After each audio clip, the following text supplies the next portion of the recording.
I want to thank some people real quick. I want to thank the Nelk Boys, Aiden Ross, Theo Vaughn, Bustin' with the Boys, and last but not least, the mighty and powerful Joe Rogan. Oh my God, we're so fucked.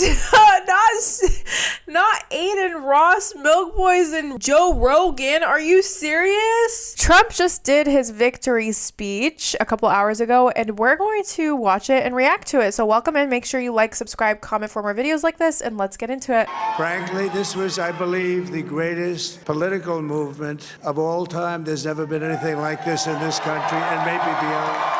And now it's going to reach a new level of importance because we're going to help our country heal. We're going to fix our borders. We're going to fix everything about our country. And we made history for a reason tonight, and the reason is going to be just that. We overcame obstacles that nobody thought possible. And I mean, he is right. He's pretty much like a cockroach. He got impeached twice. He's a convicted felon. He had over 90 criminal charges against him, spanning across 4 different states. Yeah, this is unprecedented. We've never elected a convicted criminal to become president. So I guess never say never. Land of the free, home of the brave. Dream big in America because you can really accomplish a lot out here. every single day I will be fighting for you. And with every breath in my body, I will not rest until we have delivered the strong, safe, and prosperous America that our children deserve and that you deserve. This will truly be the golden age of America. That's what we have to have. This is a magnificent victory for the American people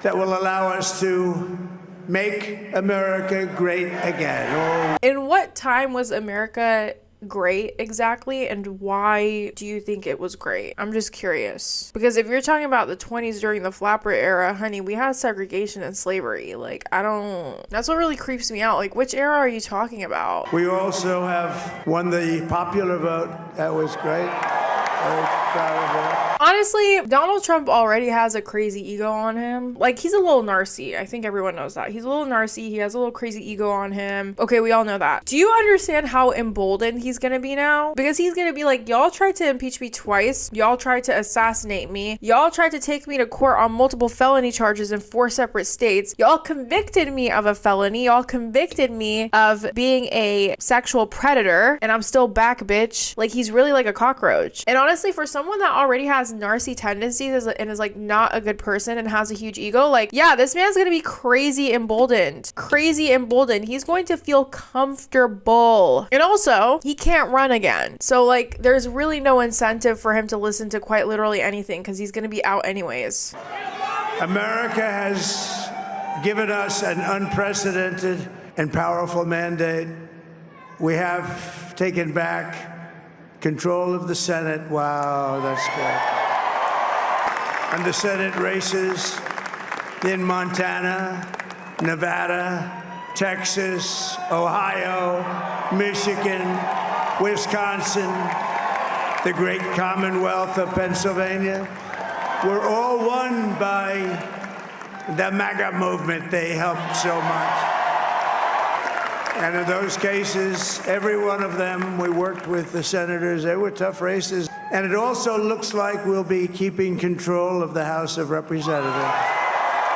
It is honestly a great time to be a Republican. It is a great time. Like, y'all, the way these motherfuckers just won, like, I don't even really think it's gonna hit us until we see how much they'll be able to do. I really don't. And it's crazy because all these fucking stupid Republicans think that they relate to Donald Trump, where they're ever gonna make just as much money as Donald Trump. Like, you guys are really all idiots. Like, you really are. I want to be the first to congratulate our great, now I can say, Vice President-elect of the United States, J.D. Vance.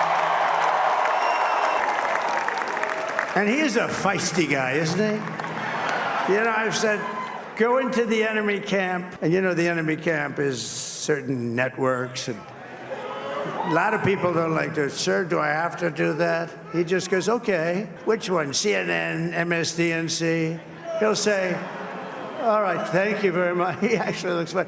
He's still like the only guy I've ever seen. He really looks forward to it, and then he just goes and absolutely obliterates them. Thank you very much. And we're going to have a great 4 years, and we're going to turn our country around. We're going to make this so great. It's the greatest country and potentially the greatest country in the world by far. And right now, we're going to just work very hard to get all of that back. We're going to have to seal up those borders, and we're going to have to let people come into our country.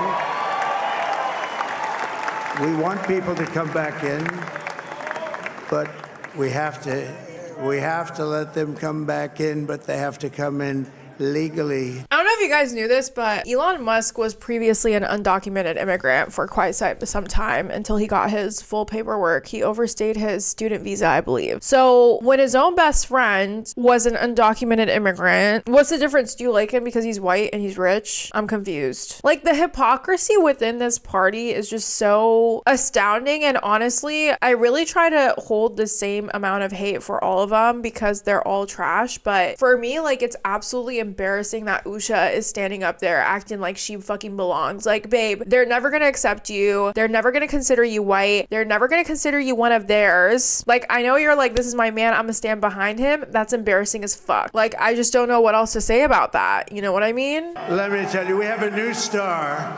A star is born, Elon. And you know, when we had the tragic Hurricane Helene, the people from North Carolina came to me and they said, would it be possible, at all possible, for you to speak to Elon Musk? We need Starlink. I said, what's Starlink? It's a form of communication. So I called Elon, and I'll tell you what, he had, and it was very dangerous. People would die. They had no communication. All the wires were down. I called. He's still talking about Elon. It's been almost 5 minutes of Elon dick riding. So Dana started UFC.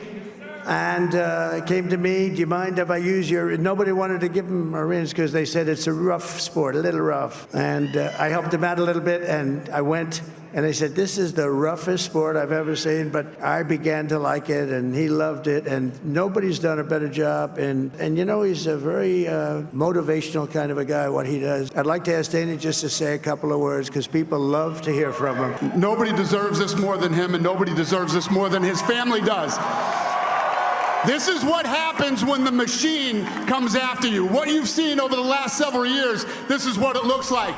Here we go, the machine. Okay, let me tell y'all something. Why should I believe that the machine is coming after a multi-billion-dollar powerful man like Trump? If anything, Donald Trump is the definition of the machine. Y'all are not victims. Y'all are not suffering. Do you understand me? The reason why Donald Trump had to go through all those charges, felonies, impeachment, it's because he does dumb shit. Like, he's a dumb motherfucker, okay? That doesn't mean, oh, the machine came after me. Fannie Willis, the machine. Like, no, shut the fuck up. Like, there's a machine, but like, you out of all people have no place to talk about it. You really don't, because you are a you're a multi-billionaire. You came from a family of multi-millionaires. Like, fuck off, please. Couldn't stop him. He keeps going forward. He doesn't quit. He's the most resilient, hardworking man I've ever met in my life. His family are incredible people. This is karma, ladies and gentlemen. He deserves this.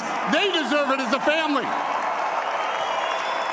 I want to thank some people real quick. I want to thank the Nelk Boys, Aiden Ross, Theo Vaughn, Bussin' with the Boys, and last but not least, the mighty and powerful Joe Rogan. Oh my God, we're so fucked. Not Aiden Ross, Milk Boys, and Joe Rogan. Are you serious? And thank you, America. Thank you. Have a good night. I swear to God, I feel like every country outside of Israel is looking at us and fucking laughing. They're like, these motherfuckers are so fucking dumb. They re-elected Donald Trump. Like, that's how dumb Americans are. That's how I feel like the whole world is watching us right now. And we can add a few names like Robert F. Kennedy Jr. He came in.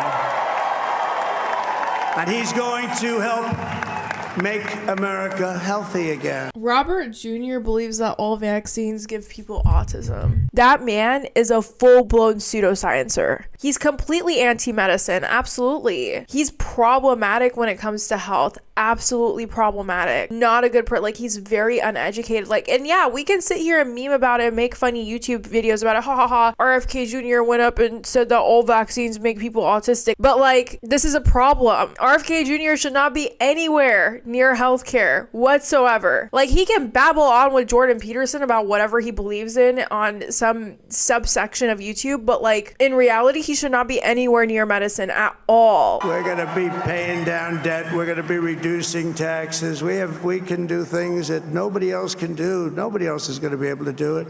China doesn't have what we have. Nobody has what we have. This campaign has been so historic in so many ways. We've built the biggest, the broadest, the most unified coalition. They've never seen anything like it in all of American history. They've never seen it. Young and old, men and women, rural and urban. And we had them all helping us tonight. When you think, I mean, I was looking at it, I was watching it. They had some great analysis of the people that voted for us. Nobody's ever seen anything like that. They came from all corners, union, non-union, African American, Hispanic American, Asian American, Arab American, Muslim American. We had everybody, and it was beautiful. It was a historic realignment.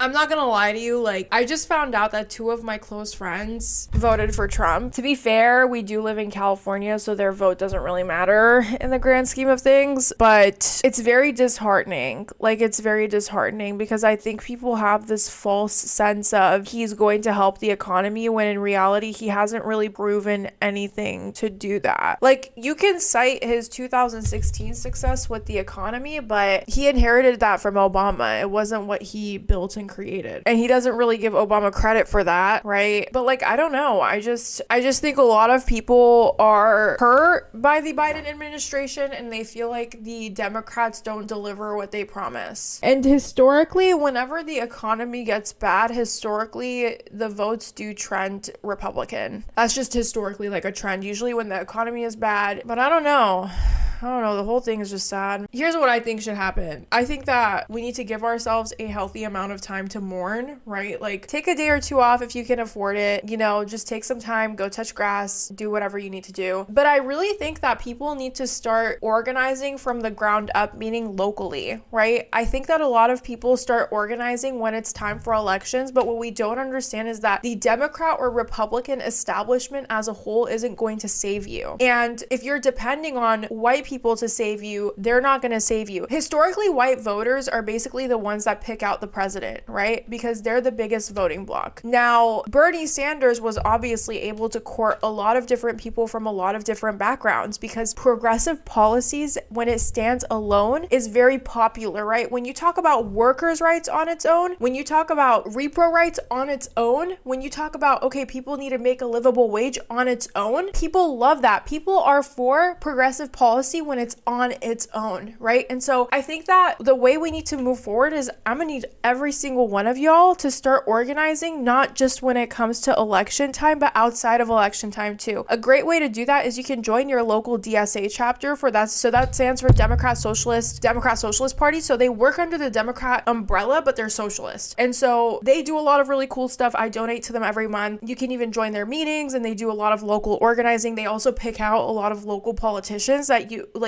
really local positions like city council or whatever, school board supervisor, whatever.